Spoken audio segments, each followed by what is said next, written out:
अच्छा, तो आपने उनको इम्प्रेस कैसे किया था? अरेंज मैरिज थी? नहीं नहीं, हमारी लव मैरिज थी। ओह वाह, अच्छा फिर तो स्टोरी सुनाए। हमारी लव मैरिज, असल में मेरी बीवी कुवैत में पली बड़ी। अच्छा।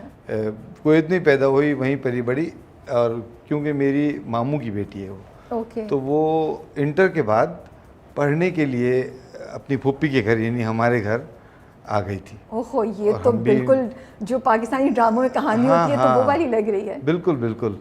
और फिर वो आई और कुछ अरसे बाद उनके नाना का इंतकाल हो गया, जो संजवाल में रहा करते थे उस ज़माने में। तो हम संजवाल गए, साथ ट्रैवल किया, तो बस तो वो उस ट्रैवल में सफ़र जो है वो गज़ब हो गया। तो आप दोनों अकेले ट्रैवल कर रहे थे? नहीं, मेरे अब्बा भी थे उसके बड़े भाई बहन भी थे, वो पहले से हमारे यहाँ पढ़ रहे थे, वो दोनों मेडिसिन के स्टूडेंट थे, दोनों डॉक्टर्स हैं अब माशाल्लाह। तो वो दोनों भी थे और हम 5 लोग थे, लेकिन वो सफ़र जो है वो तो ऐसी क्या बात हुई उस सफ़र में, क्या नज़र आया उनकी शख्सियत का? क्या वो ज़माना था जब 80s की बात है ये। तो उस वो ज़माने में एक ही एयरलाइन होती थी, इतनी जल्दी टिकट नहीं मिलते थे, और ट्रेन की भी टिकट आराम से नहीं मिलती थी। उस ज़माने में फ़ोन की लाइन आने में भी 6-6 साल लगते थे, ये वो ज़माना था। ओके। तो हमने यहाँ से बस से ट्रैवल किया लाहौर, और फिर लाहौर से बस से ट्रैवल किया संजवाल। तो वो लंबा सफ़र था, और क्योंकि उम्र हम दोनों एक ही सन की पैदाइश हैं, वो दोनों भाई बहन डॉक्टर स्टूडेंट थे, तो वो अलग बैठे थे और हम दोनों साथ बैठे थे। अब्बा हमारे बेचारे शरीफ आदमी, वो कहीं आगे उनको नहीं पता था बेटा क्या कर रहा है। उनको नहीं पता था। तो बस फिर वो अच्छी दोस्ती हो गई, और फिर उसके बाद वहाँ पे रहे। फिर ये भी हुआ कि हमको होता है, पता नहीं ये बातें मुझे ऑन एयर करनी चाहिए। नहीं, बिल्कुल, I am sure she like it. अच्छा, तो फिर हमको छोड़ के हमारे अब्बा उन भाई बहनों के स्टेजेस, उस ज़माने वो मेडिसिन के एग्ज़ाम्स को स्टेज कहते थे, स्टेज हो रहे थे, तो वो उनको लेके वापस आ गए 3-4 दिन में। हमारी इंटर के बाद की लंबी छुट्टियां चलती थी, उस ज़माने में 1-1 साल छुट्टी होती थी, तो हम कुछ अरसे वहीं रहे। ओके। और फिर उससे हमारी काफ़ी अच्छी अंडरस्टैंडिंग, और जो कि फिर मैं आ गया यहाँ पे, क्योंकि उनकी वालदा और वालिद वगैरह कुवैत से पहुँच रहे थे उसी इंतकाल के सिलसिले में, तो उनको 4-5 दिन लगे। जब वो वहाँ पहुँचे तो फिर मैं वहाँ से कट लिया। तो फिर जब मैं कराची आ गया तो आई रियलाइज कि आई वाज रियली मिसिंग हर। तो फिर जब वो आई तो फिर हमारा माशका बाकायदा शुरू हो गया। तो कोई बीच में जालिम समाज था या? बहुत थे, हर आदमी जालिम समाज बना हुआ था। मैं तो समझी बड़ी स्मूथ राइड होगी। नहीं नहीं नहीं, इट वाज नॉट। कैसे, क्या मेरे वालिद सपोर्टिव थे, लेकिन मेरी वालदा और उनके वालिद जो आपस में सगे भाई बहन थे। असल में देखो ना, बात क्या थी, उन लोगों का भी कसूर नहीं था, हम लोगों ने भी इंटर किया था, हम 18-18 साल के बच्चे थे। तो क्या आप शादी करना चाह रहे थे फ़ौरन तो नहीं, लेकिन हम मिडिल क्लास, एक घराने के मिडिल क्लास सोच के लोग थे, कोई इतने ओपन माइंडेड नहीं थे। तो हमारे यहाँ तो इस चीज़ को बड़ा मायूब समझा जाता था, तो वो उन लोगों से हज़म नहीं हो रहा था बिल्कुल भी। तो दोनों तरफ से ऐलान ये था कि हमारी लाश पे अगर होगी तो होगी शादी, लेकिन हम दोनों फिर डटे रहे। तो फिर हमारी इस ढिठाई को उन्होंने एक्सेप्ट कर लिया। फिर आहिस्ता से, मतलब कुछ अरसे बाद जाके हो गया। फिर उसके बाद शादी भी 94 में शादी हुई मेरी। और ये चल रहा था सिलसिला सन 88 से। ओह वाओ, 6 साल तक हमने माशाल्लाह अपने डटे रहे हैं, बिल्कुल। साबित कदमी का फाइनली फल मिल गया। फल मिला बिल्कुल। तो क्लास 9 को पढ़ाते थे आप जी? कभी आपने सोचा नहीं था एक्टिंग या डायरेक्शन की तरफ जाएंगे? नहीं, मैं एक्टिंग तो करता था, उस ज़माने में भी थिएटर में करता था मैं। अच्छा। तहरीक-ए-निस्वां एक थिएटर ग्रुप है, शीमा किरमानी और खालिद अहमद साहब उस ज़माने में थे, वो चलाते थे। तो हम उनके साथ थिएटर, बल्कि स्कूल से ही मैं, हमारे एक दोस्त थे खुर्रम शफीक साहब, वो खालिद साहब के लिए लिखा करते थे।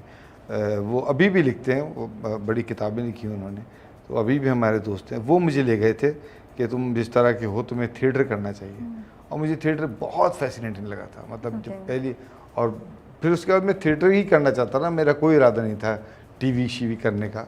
लेकिन फिर 98 में हमें एक ट्रेनिंग का मौका मिला, UNDP का एक प्रोग्राम था, it was called portrayal of women in media. Theatre की वजह से ही आपको मिला? तो वो उन्होंने थिएटर के ऐसे लोगों को लिया था जो कि ऑलरेडी औरतों की बहबूद के लिए या औरतों की इनलाइटमेंट के लिए काम कर रहे थे थिएटर में, जिसमें सानिया और शाहिद और आयशा साकिब, ये 3 आए थे कथा से, मैं, एहतिशाम और हमारी एक और दोस्त थी, वो उन्होंने कंटिन्यू नहीं किया, वो ऑस्ट्रेलिया चली गई, नीलोफर वो थी, और 3 लोग, एक कॉन्शियस प्रोमोटर्स एक NGO है, वो भी थिएटर करते थे कोयटा में, वो वहाँ से आए थे। तो हम 9 लोगों ने एक साथ पढ़ा है, हम क्लास फेलोज हैं, मैं, सानिया, शाहिद, एहतिशाम, हम लोग उस ज़माने के बहुत दोस्त। मज़ा आता होगा, कंपटीशन बड़ा होता होगा क्लास में, नहीं? कंपटीशन, हाँ, मतलब उस वक्त सारे कंपटीशन से ज़्यादा उस वक्त तो हमारी आंखें खुल रही थी, हम देख रहे थे अच्छा ये काम कैसे होता है।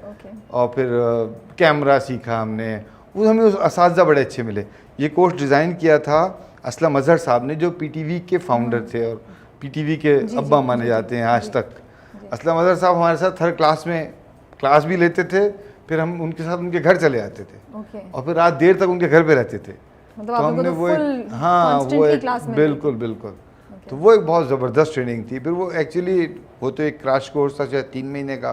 फिर उसके बाद 5 साल तक ये प्रोग्राम चलता रहा और उसके अंदर फिर वो मुख्तलिफ लोग आते थे, एडिटिंग वाले।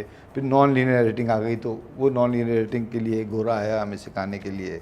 और आप सीखते रहिए 5 साल तक ये हम सब चीज़ें? सीखते रहे बिल्कुल। तो इसमें PTV में चले गए थे आप, या अभी आप थिएटर से ही नहीं, फिर 2000 में मुझे पहली मरतबा खालिद साहब के साथ मैं काम कर रहा था। जब इन्होंने ये प्रोग्राम किया था तो इन लोगों को इक्विपमेंट भी दिए थे सबको, ठीक है, और कहा था कि अपनी ड्रामे बनाए। उस समय PTV ही था कोई, या NTM था, बट कोई प्राइवेट चैनल नहीं था।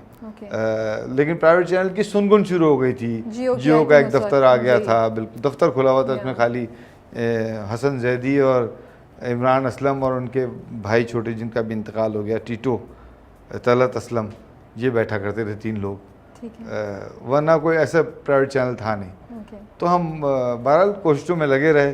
खालिद साहब को असिस्ट किया मैंने, एक सीरियल था फैसला उसमें, लेकिन वो इतना बुरा एक्सपीरियंस था कि उस ज़माने में, ये बात भी पता नहीं ऑनर करनी चाहिए कि नहीं, लेकिन उस ज़माने में खालिद साहब ने, वो शोज़ होते थे ना जो ड्रामा चलता था, तो इंडस विजन आया, उसका पहले सीरियल में से एक फैसला भी था, उसका शो हुआ। तो खालिद साहब ने उसके अंदर कहा कि जी बतौर असिस्टेंट डायरेक्टर तो सैफ़ी हसन साहब ने हमें रुला मारा। उसके अंदर मुझे याद है कि पहले सीन और दूसरे सीन में कंटिन्यूटी का ज़बरदस्त जंप था। नादिया जमील और अदनान जिलानी कुछ कपड़े पहने बैठे हुए क्लास में थे और कुछ और कपड़ों में वो बाहर खड़े गोला गंडा खा रहे थे। तो लेकिन बार वो एक्सपीरियंस था, सीखने का टाइम लेकिन आप शुक्र करें उस वक्त आइए, इस वक्त होता तो फिर क्या सही बात। फिर तो खालिद साहब के बहुत हम लोग, खालिद साहब हमारे उस्ताद हैं आज तक, और उनसे बहुत कुछ सीखा ज़िंदगी में। उनके काम की छाप भी हमारे कामों में, मेरे, शाम के, मुस्तफ़ा के, हम सब के कामों में खालिद साहब नज़र आते हैं। तो टीचिंग छोड़ दी थी फिर उस वक्त आपने? टीचिंग फिर मैंने आहिस्ता आहिस्ता छोड़ी, एकदम से नहीं छोड़ी, लेकिन ये कि पहले मैं ट्यूशन पढ़ाता था,